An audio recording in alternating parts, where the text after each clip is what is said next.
Crônicas do Amanhecer. Por Feijão. Centro Espírita Allan Kardec de Balneário Gaivota, 24 de dezembro de 2021.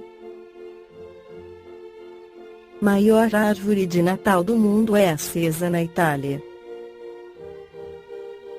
A maior árvore de Natal do mundo foi acesa na cidade de Gubbio, aos pés do Monte Engino, no centro da Itália, em uma cerimônia que reconheceu a importância da Associação Italiana dos Voluntários Doadores de Sangue AVIS durante a pandemia de Covid-19. Achamos importante reconhecer publicamente o grande esforço feito pela AVIS nos últimos 2 anos para lidar com o vírus, disse Giacomo Fumanti, presidente do Comitê Alberaioli, durante a inauguração da árvore. A árvore natalina possui 750 metros de altura e é composta por 700 pontos de iluminação de cor verde, que delineiam sua forma no Monte Engino. Somente a estrela cadente, localizada no topo, tem cerca de 1000 metros e é desenhada por 200 pontos de luz.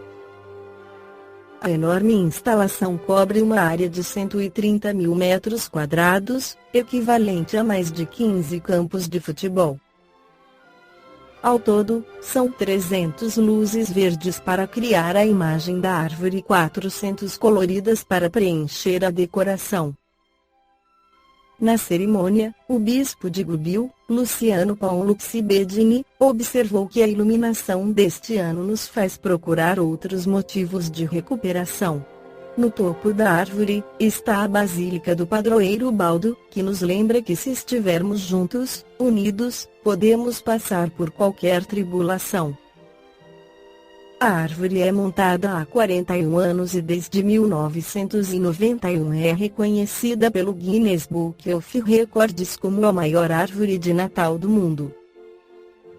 Por estar em uma montanha, pode ser vista de vários locais da cidade até o fim de semana seguinte ao dia 6 de janeiro de 2022.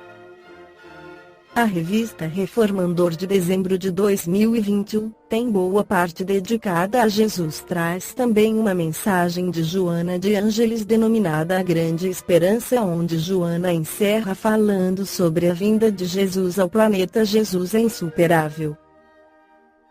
O seu Natal é o momento em que, tomando a forma humana, ensinou-nos a viver conforme os padrões éticos da imortalidade na qual todos nos encontramos mergulhados. Aproveita estes dias que precedem aquele em que ele nasceu entre nós, e celebra-o no ádito do teu coração. Revive a presença de Jesus na terra e esculpe as suas lições na tua conduta, neste momento em que o mundo tem sede de luz e de paz, crescendo em amor tanto quanto já foi conseguido em tecnologia e ciência, passando a possuir as asas da paz, a fim de te alçares ao paraíso onde ele a todos nos espera. No Evangelho segundo o Espiritismo, Allan Kardec esclarece que o papel de Jesus não foi simplesmente o de um legislador moralista, sem outra autoridade que a sua palavra. Ele veio cumprir as profecias que haviam anunciado o seu advento. Sua autoridade decorria da natureza excepcional do seu espírito e da natureza divina da sua missão.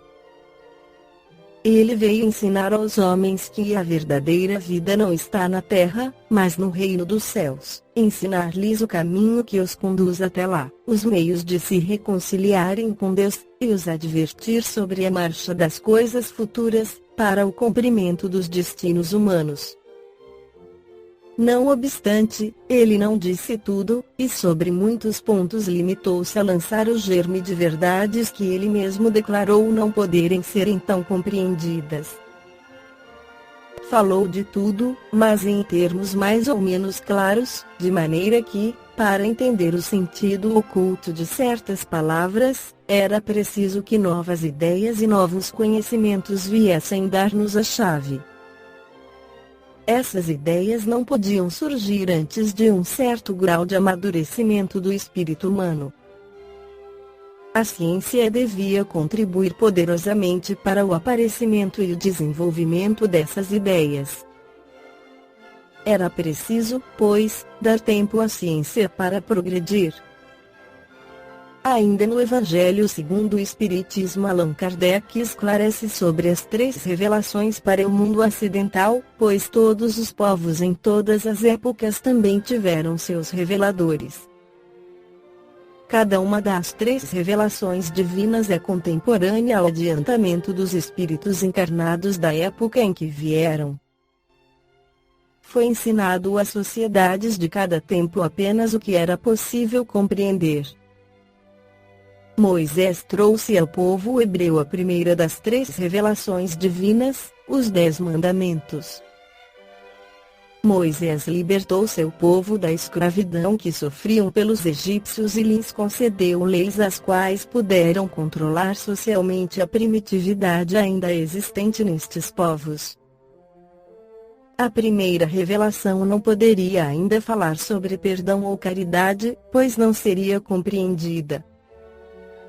Ela pode, porém, fundamentar as leis básicas para iniciar a caminhada moral, como por exemplo, honrai a vosso pai e a vossa mãe ou não mateis. Eram regras sociais que controlavam a primitividade do povo a épocas, seja hebreu ou pagão, que as quisesse seguir. Absorvido o fundamento da moral divina, assim como básico da ordem social, seguiu-se as revelações. Cerca de 1500 anos mais tarde, Cristo seria segundo das 3 revelações divinas. Dessa vez as revelações puderam ir além dos controles impulsivos e primitivos, pois falavam de algo a mais. Cristo trouxe à terra a lei do amor, expressa na caridade. Falava-se agora, não apenas de si, mas do próximo e para o próximo, como o perdão, a misericórdia, a caridade e outros temas nos quais se fundamentam o amor. Porém, ainda não era possível transmitir os ensinamentos de forma que a sociedade da época pudesse assimilar, portanto, Jesus apropriou-se das parábolas. A terceira revelação foi contada por histórias e a partir desses elementos alegóricos poderia-se absorver mais uma etapa da moral, mesmo que inconsciente. Estava formulado então, o Velho e o Novo Testamento, a partir da primeira e segunda revelação. O caminho, entretanto, ainda seria longo e tortuoso. Por muitos séculos as sociedades tiveram um aprisionamento cultural que não lhes permitiu a expansão das ideias. O Renascimento e o Iluminismo romperam com as limitações da Idade Média e abriram, sem perceber, os caminhos para a terceira revelação divina. O Espiritismo não viria personificado em um indivíduo, apesar de muitos criarem uma errônea idolatria por Allan Kardec. O professor e codificador Rivail foi fundamental nos estudos científicos que possibilitaram os mensageiros de Deus trazerem a terceira revelação. Os fenômenos mediúnicos e as faculdades de psicofonia e psicografia foram os veículos para as vozes dos espíritos, liderados pelos espíritos de verdade. As sociedades estavam um passo além, tendo a capacidade intelectual de assimilar o conteúdo moral contido no Espiritismo. Assim como Jesus não iria destruir as leis de Moisés, apenas complementá-las, a doutrina espíritos tem o intuito de viabilizar o entendimento claro da moral divina. Dessa vez, porém, a revelação é respaldada pela ciência e pela filosofia, que de forma mais complexa que as anteriores, transmite o direcionamento de forma a concluir o aperfeiçoamento moral da humanidade. As 3 revelações divinas se complementam e buscam auxiliar a humanidade na busca do progresso e aperfeiçoamento moral. O Espiritismo não vem destruir as leis de Moisés ou de Jesus, mas firmá-las aos encarnados e desencarnados a fim de contribuir em suas evoluções e viabilizar suas transições ao novo estágio do planeta Terra, a regeneração. Balneário Gaivota, 24 de dezembro de 2021. Por Feijão. Centro Espírita Allan Kardec de Balneário Gaivota. Que a paz esteja com todos.